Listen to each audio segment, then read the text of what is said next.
Hello dear, कैसे हैं आप लोग। आई होप आप लोग ठीक होंगे। तो आज हम स्टार्ट कर रहे हैं लेक्चर नंबर 5 और हम कर रहे हैं एक्सरसाइज 3.3 क्लास 10th का। हम कर रहे हैं लेसन नंबर 3 और अब तक हमने जो क्वेश्चन बना लिए वो 3.3 का हमने क्वेश्चन नंबर 3 का फर्स्ट क्वेश्चन जो है वो लास्ट पार्ट में हमने कंप्लीट करा है। तो आज मैं जो आपको कराने वाला हूँ वो है क्वेश्चन नंबर 2, क्वेश्चन नंबर 3 का सेकंड, 3 का 3, 3 का 4, 3 का 5 और जितने भी क्वेश्चन होंगे 3.3 से रिलेटेड वो सारा आज हम कंप्लीट करने वाले हैं। ठीक है, तो स्टार्ट करते हैं क्वेश्चन नंबर 2 से। तो पहले क्वेश्चन पढ़ेंगे, क्वेश्चन को समझेंगे और उसके बाद क्या निकल के आता है हम वो देखते हैं उसका सॉल्यूशन। ठीक है, तो क्वेश्चन कहता है दो संपूरक कोणों में बड़ा कोण छोटे कोण से 18 अधिक है। अब एक बात समझना कि जब बात कह रहा है संपूरक, संपूरक का मतलब होता है सप्लीमेंट्री, ये तो इंग्लिश में मतलब हो गया। इन दोनों को हम क्या बोलते हैं, इन दोनों का मतलब होता है दो ऐसे एंगल, मान लो एक एंगल 1 है और एक एंगल 2 है, उन दोनों का अगर मैं सम करूं तो 180 आएगा। हम उस दो एंगल को जो सम करने पे 180 आएगा और हमेशा दो एंगल ही होंगे और उनका सम होगा 180, उस एंगल को हम बोलते हैं संपूरक और इंग्लिश में बोलते हैं सप्लीमेंट्री एंगल। मैंने आपको 9th में या इससे पहले 8th में या कभी भी जहां पे भी 6 से स्टार्ट हो जाता है वैसे कि एंगल 1 और एंगल 2 को अगर ऐड किया जाए, ऐसे दो एंगल, हाँ याद रखने वाली बात है, यहाँ सिर्फ दो एंगल होंगे और उनका सम अगर 180 होगा तो वो कहलाएगा सप्लीमेंट्री एंगल या सप्लीमेंट्री। ठीक है, या हम इसको कहते हैं संपूरक कोण। ठीक है, इसके बाद मैंने संपूरक कोण, संपूरक, ठीक, तो ये चीज है। इसके बाद अगर दो एंगल, मैं जो इस क्वेश्चन से रिलेटेड नहीं, अगर दो एंगल जिनका योग या उनका सम अगर 90 हो तो हम उसे कम्प्लीमेंट्री एंगल और हम उसे क्या कहते हैं, उसे बोलते हैं पूरक। ठीक है, उसे बोलते हैं पूरक कोण। ठीक, तो इस चीज को याद रखना है। वैसे मैंने बता दिया आपकी जानकारी के लिए, हमें बस यहाँ पे यूज करना है सप्लीमेंट्री एंगल का। ठीक है, तो स्टार्ट करते। देखो दो कोण है, दो एंगल है। एक कहता है कि एक छोटा है एक बड़ा है और उन दोनों के बीच में जो अंतर है वो कह रहा है 18 डिग्री का अंतर है। कहने का मतलब इन दोनों में 18 डिग्री का अंतर है। तो अब मैं मान लेता हूं कि बड़ा एंगल क्या है वो x है और छोटा एंगल क्या है वो y है। ठीक है, तो स्टार्ट करते हैं क्वेश्चन को। माना, लिखेंगे हिंदी लिखेंगे फिर इंग्लिश, माना ब्लू पेन से लिखते हैं। माना बड़ा कोण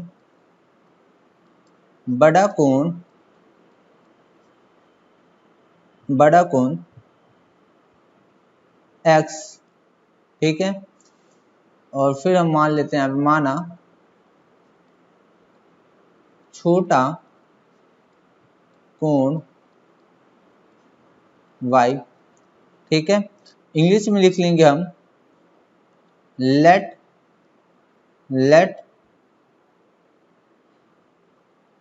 द larger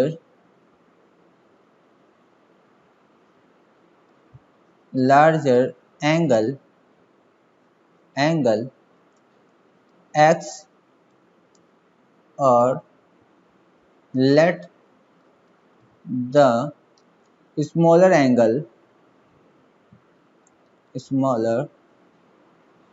angle साथ साथ लिखेंगे एंगल y। ठीक है, तो हमने मान लिया कि बड़ा एंगल और छोटा एंगल क्या है, वो x है बड़ा एंगल और छोटा एंगल y है। अब देखो अकॉर्डिंग टू क्वेश्चन में बात करूं, अकॉर्डिंग टू क्वेश्चन, प्रश्न अनुसार अगर मैं लिखूं तो प्रश्न अनुसार क्या होगा, इसको हिंदी में प्रश्न अनुसार कहते हैं, मैं नहीं लिखूंगा आप लिख लेना। तो यहाँ पर प्रश्न ने क्या कहा है, हमें क्वेश्चन में क्या कहा गया कि जो भी एंगल है इन दोनों के बीच में जो अंतर है, इन दोनों में जो छोटा और एक बड़ा है वो 18 डिग्री है। ठीक है, तो मुझे बताओ अगर इन दोनों में जो डिफरेंस है वो कितने का, 18 का है। तो अगर मैं इन दोनों का अंतर को रिप्रेजेंट करूँ तो मैं x माइनस वाई लिख के रिप्रेजेंट कर सकता हूँ, है कि नहीं, है कि नहीं। अब मैंने क्या लिखा, इन दोनों के बीच का अंतर हमने इस तरह से शो कर दिया कि इन दोनों के बीच में डिफरेंस है कि वो एक 18 डिग्री बड़ा है, तो इन दोनों में दिखाई दे रहा है इन अंतर जो होगा वो 18 डिग्री का होगा, ठीक है। अब देखो मैं इसको एक कह सकता हूँ और इसी से मैं क्या बना सकता हूँ, इक्वेशन 2 बना सकता हूँ। कैसे बनाते इक्वेशन 2, हम यहाँ पर y को है इधर शिफ्ट कर देंगे तो प्लस का y हो जाएगा और इक्वेशन 2 आएगा, ठीक है। अब हमारे पास इक्वेशन 2 बन गया। अब हमें क्या करना है, अब हमें करना है इक्वेशन 3 के लिए काम। अब इक्वेशन 3 के लिए क्या बोला गया आगे, देखो इस क्वेश्चन में ऐसा है कि हमें कुछ अपना माइंड का भी यूज करना है। देखो यहाँ तक बस ये बोला उन्हें ज्ञात कीजिए, इसके बाद क्वेश्चन खत्म हो गया और बोला गया है कि उन्हें ज्ञात कीजिए। अब हमारे पास दूसरा इक्वेशन बनाने के लिए तो कुछ है ही नहीं, अब दूसरा इक्वेशन बनाए कैसे। अब मुझे बताओ यहाँ पर अभी अभी मैंने आपको क्या बताया, कभी कभी क्वेश्चन हमें इस तरह से कुछ हिंट दे देता है जिसमें हमारा इक्वेशन जो है वो बन जाता है। जैसे एक हॉरर मूवी में क्या होता ये है कि सामने से भूत निकल के जाता है, ठीक है। भूत निकल के जाना, जब हॉरर मूवी में क्या होता है, ऐसा होता है कि कभी खिड़की के पीछे से कोई बताओ आवाज दे रहा है, कभी दरवाजे हिल रहे हैं, कभी कुछ होता है, कभी पर्दे उड़ रहे हैं, ठीक है। तो ऐसे इसका मतलब क्या होता है कि कोई है, ठीक है। तो अब हमें उस भूत को ढूंढना होता है, पूरी मूवी में क्या किया जाता है, भूत को ढूंढा जाता है, ठीक है। वो अपना एहसास दिलाता है कि भूत है, ठीक है। तो इसी तरह से इस क्वेश्चन में भी क्या है, इसी तरह से कि यहाँ पे ये एहसास दिलाया जा रहा है कि यहाँ पर कुछ दूसरा इक्वेशन बनाने के लिए हमारे पास कुछ तो है ऐसा जो इसमें नहीं पता है। तो मुझे बताओ, अब मैं आपको बताता हूँ, मैंने अभी अभी क्या बताया कि दो एंगल जिनका योग 180 होगा वो क्या होता है, समपूरक, और बोलते हैं उसको सप्लीमेंट्री एंगल। तो मुझे बताओ ये दो एंगल की तो बात कर रहा है, एक्स और वाई दो एंगल ही तो है। अगर ये दो एंगल सप्लीमेंट्री एंगल है तो मुझे बताओ क्या इनका सम 180 नहीं होगा, क्या इसका सम 180 नहीं होगा। तो हाँ, इसका सम भी 180 होगा। तो मैं लिखता हूँ x plus y equal to 180 degree. फिर से बोलता हूँ, अभी अभी हमने क्या पढ़ा कि ये संपूरक कोण है, ये साफ साफ कह रहा है कि संपूरक कोण है, दो संपूरक कोण। अगर दो संपूरक कोण है, टू सप्लीमेंट्री एंगल, तो ये साफ साफ भी तो कह रहा है कि इनका जो सम होगा वो 180 होगा। बात समझ में आई कि नहीं, तो बात समझ में आ गई। तो हम इसको इक्वेशन 3 बना लेते हैं। अब मैं यहाँ पे क्या करूंगा, इस इक्वेशन में लिखूंगा putting equation second into equation third. तो इक्वेशन सेकंड को हम थर्ड में पुट कर रहे हैं, तो यहाँ पे क्या आ जाएगा, यहाँ पे मुझे बताओ थर्ड क्या है, ये रहा थर्ड हमारे पास दे रखा है x plus y equal 180 degree. तो x की जगह मैं अब क्या पुट कर सकता हूँ, x की जगह मैं ये पुट कर सकता हूँ। तो यहाँ से जो भी हमारे पास x की जगह है हम क्या लिखेंगे, 18 प्लस वाई। अब उसके बाद जो यहाँ पे y प्लस वाई और इक्वल 180 डिग्री, तो हम बिल्कुल सेम वैसे लिख देंगे, ठीक है। अब हमें क्या करना है, सॉल्यूशन करना, और सॉल्यूशन करने के बाद हमारा y की वैल्यू आ जाएगा, y की वैल्यू जैसे आ जाएगा हम फिर x की वैल्यू भी निकाल लेंगे। तो मुझे बताओ यहाँ पे 18 है और ये y हो जाएगा 2y और इक्वल 180 डिग्री, 180 डिग्री, ठीक है। इसके बाद हमें क्या करना है, 2y 180 डिग्री, और ये हमारे पास 18 जब इधर आएगा तो क्या होगा, माइनस हो जाएगा। 2y 180 में से 18 को माइनस करो तो 2 आ गया, और यहाँ पे 7 में से 1 गया तो 6 और ये 1। तो y की वैल्यू कितनी आ जाएगी, y की वैल्यू हमारे पास आ जाएगी 162 डिवाइड बाई 2, तो ये हो जाएगा 81। कितने टाइम में जाएगा, तो 81 टाइम में। तो y की वैल्यू हमारे पास कितनी आ गई, y की वैल्यू हमारे पास आ गई 81। अब हमें क्या करना, y putting y equal to 81 in equation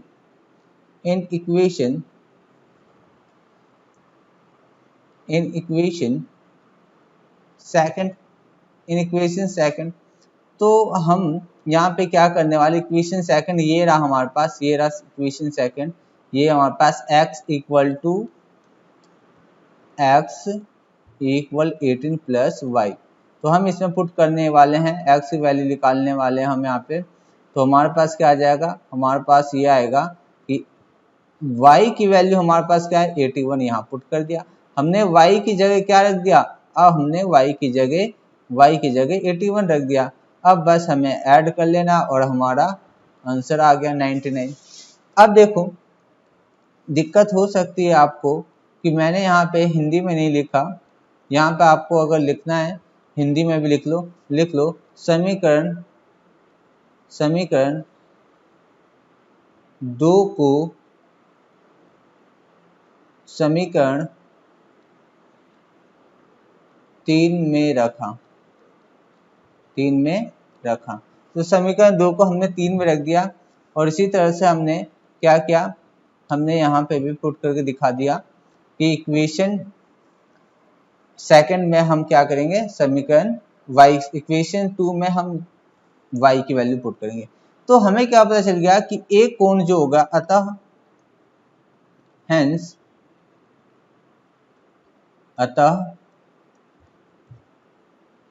तो हम यहाँ पे हमने क्या माना था कि बड़ा कोण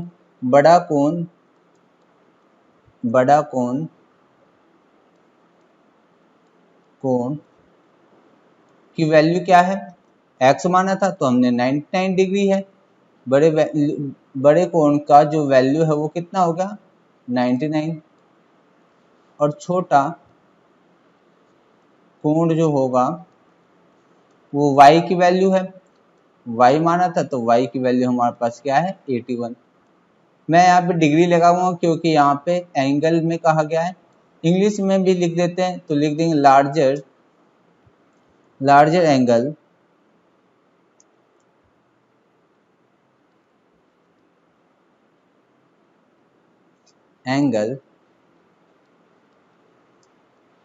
99 and smaller angle 81। देखो एक चीज और मैं आपको दिखाता हूँ, बस ये एक्स्ट्रा नॉलेज की बात है। इसमें मैं टेस्ट करके अगर मैं बोलूँ आपसे, मैंने क्या कहा था, क्वेश्चन ने क्या था, मैंने नहीं, क्वेश्चन ने क्या कहा था कि इन दोनों के बीच में जो अंतर है, मतलब एक छोटा एक बड़ा है, उन दोनों के बीच में जो अंतर है वो 18 का होगा। तो देखो 18 का अंतर है कि नहीं है, देखो है कि नहीं, 18 का अंतर है।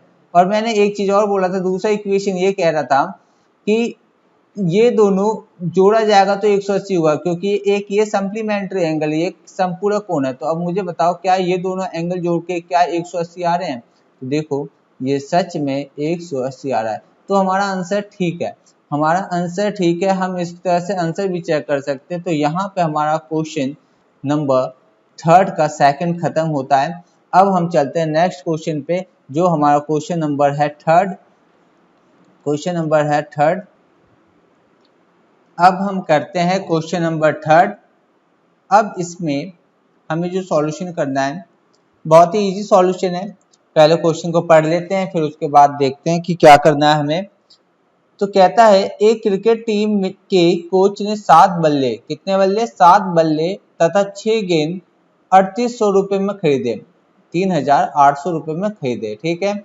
बाद में उसने 3 बल्ले और 5 गेंद 1750 रुपये में खरीदे, ठीक है। तो यहाँ पे देखो कितने कंडीशन, 2 कंडीशन है, एक तो 7 बल्ले और 6 गेंद 3800 में, और दूसरा जो कंडीशन है वो यहाँ से स्टार्ट होता है, कहता है 3 बल्ले और 5 गेंद 1750 में खरीदे। तो बताओ प्रत्येक मतलब एक बल्ले और प्रत्येक गेंद मतलब एक गेंद एक बॉल का मूल्य क्या होगा, मूल्य मतलब कॉस्ट, ठीक है। इंग्लिश में भी पढ़ लेते हैं, नहीं तो इंग्लिश वाले बच्चे नाराज हो जाएंगे। The cost of cricket team the coach of a cricket team buys 7 bats 6 balls for 3800 letter, बाद में अरे ये तो लड़की है, C by 3 bats and 5 balls for 1750। ठीक है, तो यहाँ पे जब मैं हिंदी में पढ़ रहा था तो मुझे ये विश्वास नहीं था कि ये हो सकती है कि लड़की हो। ठीक है, यहाँ पे जैसे सी लिखा हुआ है, ठीक है, तो ये कुछ लड़की है। ठीक है, दोनों में ये कुछ लड़की है, क्यों नहीं हो सकता, है ना। एक एक तो कौन सी मूवी आई थी, इसमें आया था ना, हमारी छोड़ी छोड़ो से कम है क्या।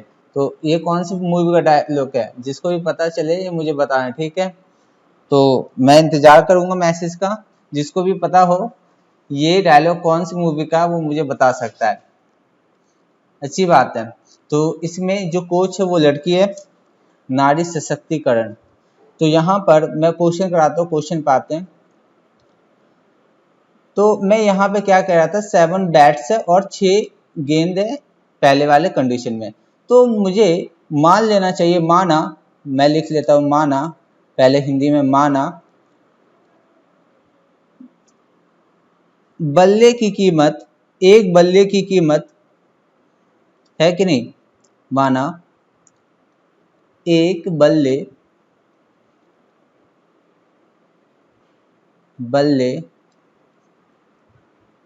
की कीमत या मूल्य, बल्ले का मूल्य, मैं एक काम करता हूँ, का लिखता हूँ, मूल्य कितना मान लिया, x रुपए, एक बल्ला x रुपए का है, और एक गेंद का मूल्य y रुपए, कितना है, y रुपए। तो ये हमने कर लिया हिंदी में। इंग्लिश में भी लिख लेते हैं हम, इंग्लिश में भी लिख लेंगे। तो लिखेंगे लेट द कॉस्ट मतलब कीमत, cost of 1 bat equal to x rupees. ठीक है, x रुपीज का है। उसके बाद हम लिखेंगे इसे मानेंगे the cost of 1 ball rupees y। तो एक बॉल जो है y रुपए का, एक बैट जो है x रुपए का है। अब क्वेश्चन, अकॉर्डिंग टू क्वेश्चन हम करेंगे पर्सन अनुसार। ठीक है, पर्सन अनुसार। अब क्या कहा गया, देखो एक बैट की कीमत x है, तो बताओ 7 बैट की कीमत कितनी हो जाएगी, 7x, है कि नहीं। हम क्या करते हैं, देखो मैं बताता हूँ यहाँ पे आपको कि 7x होता कैसे है, मैं बताता हूँ आपको। यहाँ पे देखो, मैंने बोला 7 क्या है, 7 जो है वो बैट है। ठीक है, और एक बैट की कीमत क्या है, वो x रुपए, तो 7 के लिए 7x होगा। इसको कैसे पता चलता है, मैं बताता हूँ। जैसे मैंने बोला एक बैट की कीमत कितनी है, वो है 50 रुपए। ठीक है, एक बैट की कीमत 50 रुपए है। 7 का अगर मुझे पता करना हो तो मैं क्या करूँगा, 7 से मल्टीप्लाई करूंगा, क्योंकि मैं कीमत को क्या करता हूँ, क्वांटिटी से मल्टीप्लाई करता हूँ। यहाँ पे भी हमें नहीं पता है कि कितनी कीमत है, तो मैंने x माना है, वही चीज तो मैं कर रहा हूँ, वही चीज तो मल्टीप्लाई कर रहा हूँ। तो इसलिए हम यहाँ पे क्या लिखने वाले हैं कि अगर एक बैट की कीमत x रुपए है तो 7x होगा 7 बैट का। ठीक है, ये खरीदा उसने, एक तो बैट खरीदा और फिर क्या खरीदा, और उसने खरीदा है 6 गेंद। 6 गेंद का मतलब 6 बॉल्स, 6 बॉल्स मतलब 6। अगर एक बॉल की कीमत अगर y है तो 6 के लिए 6y आएगा। और ये दोनों मिलाकर उसको कितने पेमेंट करा उसने, ये दोनों मिलाकर उसने क्या क्या पेमेंट किया है, 3800 का, है कि नहीं। और मैं इसको इक्वेशन 1 कहूंगा। यहां तक बात समझ में आई, बिल्कुल आई होगी। तो अब मैं यहां से क्या करने वाला हूँ, इक्वेशन 1 बना देते हैं, तो उसके बाद इक्वेशन 2 हम इसी से निकालते हैं, क्योंकि इक्वेशन 1 हमारा कोई काम नहीं होता आगे। तो मैं यहाँ से इक्वेशन 2 निकालूंगा, और कैसे निकालूंगा, 7x यहाँ लिख के 3800 में, और ये चीज जो है वो मैं इस साइड भेजूंगा तो -6y होगा। अभी भी पूरी तरह से इक्वेशन 2 नहीं बनाए हैं, क्योंकि हमें सिर्फ x की वैल्यू निकालनी होती है यहाँ पे। तो x की वैल्यू यहाँ पर निकालने के लिए मैं इस 7 को भी इस साइड भेजूंगा और वो आ जाएगा डिवाइड में। एक चीज और मैं बता दूं, यहाँ पे कुछ लग रहा है गड़बड़ है, ये होगा हमारे पास सिर्फ 3800 3800। तो ये हो गया हमारे पास, x की वैल्यू फाइंड आउट कर ली मैंने और इससे बना ली इक्वेशन 2। अब हम चलते हैं कंडीशन सेकंड की तरफ। सेकंड कंडीशन क्या कहता है, कहता है C बाय 3 बैट्स। अब मुझे बताओ, अगर वो 3 बल्ले खरीदती है तो कितना होगा, 3 बल्ले खरीदेगी तो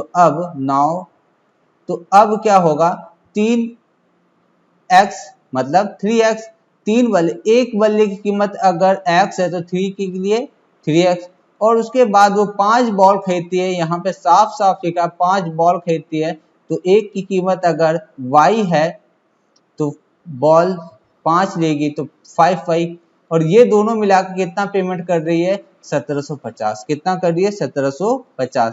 और ये इक्वेशन हो जाएगा हमारा थर्ड। और हमें क्या करना है, समीकरण 2 को समीकरण 3 में रखा, तो हमें समीकरण 3 में रखना है और रखने के बाद लिख देंगे यहाँ पे, और इंग्लिश में भी लिख लो, putting equation second into equation third. अब इक्वेशन थर्ड में बस पुट करना है, और इक्वेशन थर्ड हमारे पास ये रहा, क्या है हमारे पास 3, और उसके बाद तो हमें x की वैल्यू यहाँ से लिखनी है, तो x की वैल्यू है 3800, तो यहाँ पे मैं x की वैल्यू 3800 माइनस 6y अपॉन में 7 है, ये सिर्फ मैंने x की वैल्यू डाली है, ठीक है। अब मुझे सब वैसा ही लिखना होगा जो यहाँ पे बिल्कुल सेम उतार देंगे, यहाँ पे प्लस है तो प्लस, माइनस है तो माइनस, तो यहाँ पे क्या है, प्लस है, प्लस 5y इक्वल हमारे पास 1750। अब हमें सॉल्व करना है और आगे कुछ भी नहीं है, यहाँ पे सॉल्व हुआ तो अब देखो अंदर मल्टीप्लाई करेंगे तो क्या होगा, ये कट नहीं सकता तो अंदर मल्टीप्लाई करेंगे तो 3800 है और नीचे हमारे पास 3 बाहर है, तो मल्टीप्लाई करेंगे तो कितना होगा, 0 0 8 से 24 का 4, और ये हो गया 3 3 9 9 2 11, तो ये हो जाएगा 11 400। और ये सिर्फ इससे मल्टीप्लाई नहीं होगा, ये सिर्फ इससे सॉरी ये इससे नहीं होगा, सिर्फ सॉरी क्या कहा मैंने, मुझे कहना ये है आपको कि ये जो ब्रैकेट में है बाहर, ये दोनों से मल्टीप्लाई होगा, तो ये होगा 6 दूनी 12 और 6 × 18, तो 18y, और पॉन में ये 7 ही रहेगा, और ये 5y इक्वल 1750। अभी हमारा क्वेश्चन सॉल्व नहीं हुआ है पूरी तरह से, अभी हमें और सॉल्व करना है, तो यहाँ पे और आगे बढ़ाते हैं। तो देखो यहाँ पे अगर यहाँ कुछ नहीं है नीचे, तो मैं अपनी तरफ से 1 डाल सकता हूँ, और 1 डालने के बाद मैं इसका एलसीएम लूंगा, तो इन दोनों का एलसीएम कितना आएगा, 7, और 7 डाल दिया मैंने। अब देखो क्या करेंगे, क्रॉस मल्टीप्लाई, या मैं करूँ 7 से अगर मैं इसको डिवाइड दे दूं तो कितना आएगा, 1 से अगर मैं ऊपर वाले को मल्टीप्लाई करूंगा तो सेम अमाउंट आने वाला है, तो मैंने सेम अमाउंट लिख दिया है।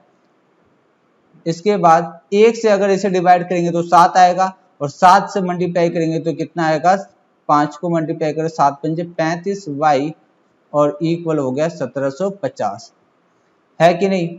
तो यहाँ पर ये सॉल्व हुआ, और यहाँ पे अब हमें क्या करना है, जो भी हमारे पास बचता है क्रॉस मल्टीप्लाई कर लेते हैं। अभी क्रॉस मल्टीप्लाई छोड़ के हम क्या करते हैं, पहले हम इसको कैलकुलेशन कर ले जरा।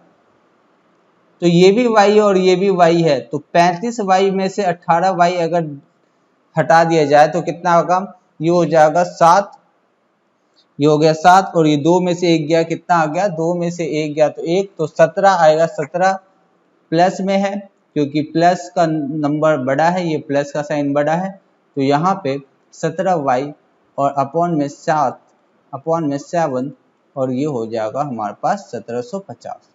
ठीक, यहाँ तक बात सबको समझ में आई। तो अब हमें क्या करना है, क्वेश्चन नंबर कह रहा हूँ मैं, यहाँ पे बस आगे बढ़ाऊंगा। इसको मल्टीप्लाई करें। अब मैं यहाँ पे क्रॉस मल्टीप्लाई कर रहा हूँ, इसको इससे और इसको इससे। तो देखो कैसे होने वाला है क्रॉस मल्टीप्लाई। तो इसको इससे करेंगे तो क्या होगा 11,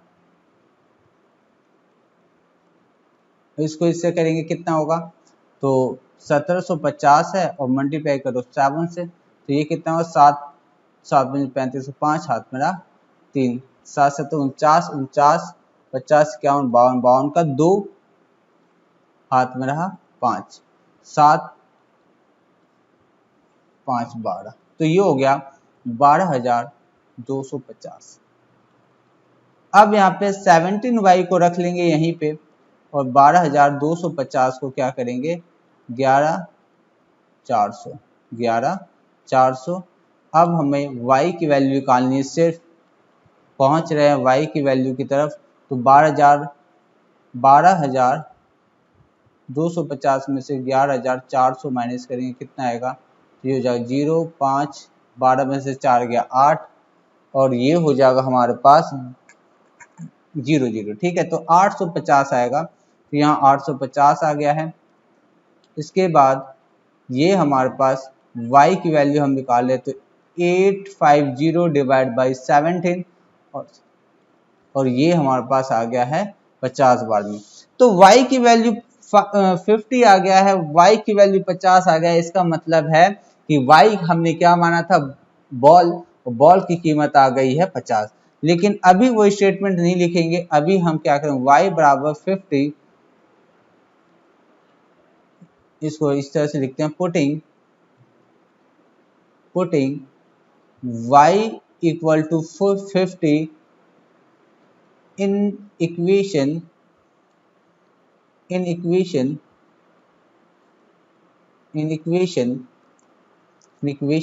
फर्स्ट या सेकंड में। देखो किसी में भी डाल सकते हैं, लेकिन सेकंड में डालने से हम इजी कैलकुलेशन से निकाल सकते हैं। तो इक्वेशन सेकंड हमारे पास क्या है, ऊपर चलते हैं, इक्वेशन सेकंड देखते हैं। तो ये हमारे पास x है 3800 माइनस 6 अपॉन y। तो हमारे पास ये इक्वेशन था x बराबर 3800 माइनस 6y अपॉन में 7। अब हमें क्या करना है, इसमें y की वैल्यू पुट कर देनी है। तो 3800 6y की वैल्यू 50 है अपॉन में 7। तो बस हमारे पास सॉल्व हुआ, खत्म हो रहा है ये क्वेश्चन। ये हो गया हमारे पास 3800 में हमें माइनस करना है, ये कितना हो गया 6 पंचे 30 और एक 0 और ये 7 है, आखिरी है पहुंच गया है। तो ये 3500 आएगा, 3800 में से 300 गया 35, 7 से हम डिवाइड करेंगे तो 7 पंजे 35 और ये 2 0, तो ये 500। बल्ले की कीमत, बैट की कीमत 500 आ गई है। तो ये x की वैल्यू हमने निकाली है, x क्या था, x बल्ला था, बल्ला मतलब बैट, ये इसकी हमने कीमत निकाल ली। तो लिखेंगे अतः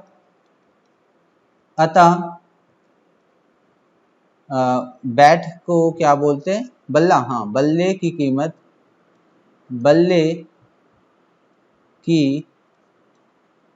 कीमत जो है वो 500 रुपये है।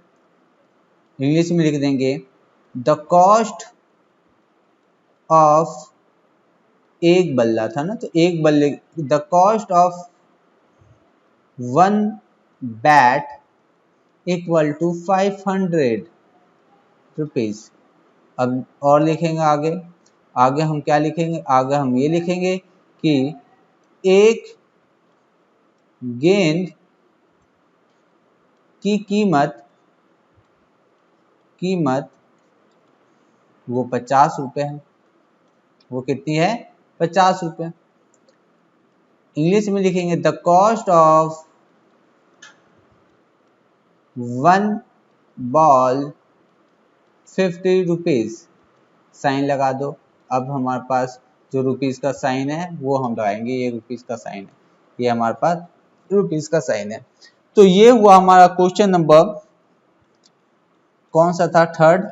ये हुआ क्वेश्चन नंबर थर्ड भी कंप्लीट, पूरी तरह से कंप्लीट है, इसमें कोई डाउट नहीं आएगा, बहुत अच्छी तरह से एक्सप्लेन किया है। तो अब चलते हैं नेक्स्ट क्वेश्चन तो नेक्स्ट क्वेश्चन की तरफ जाने से पहले मैं आपको बता दूं कि इस लेक्चर को हमें यहीं पे रोकना होगा, क्योंकि हमारे पास टाइम जो है लेक्चर का वो सिर्फ 30 मिनट होता है, तो इसको यहाँ पे रोकना होगा। अब मैं आपसे नेक्स्ट लेक्चर में मिलता हूँ, जो इसके अगले वाले क्वेश्चन को मैं सॉल्व करके आपको दिखाऊंगा, जो हमारे पास इसी एक्सरसाइज का क्वेश्चन नंबर 4 होगा, 5 होगा और 6 भी हो सकता है अगर हमारे पास टाइम हो तो। ठीक है, तो आज के लिए इतना ही। Thank you, bye bye.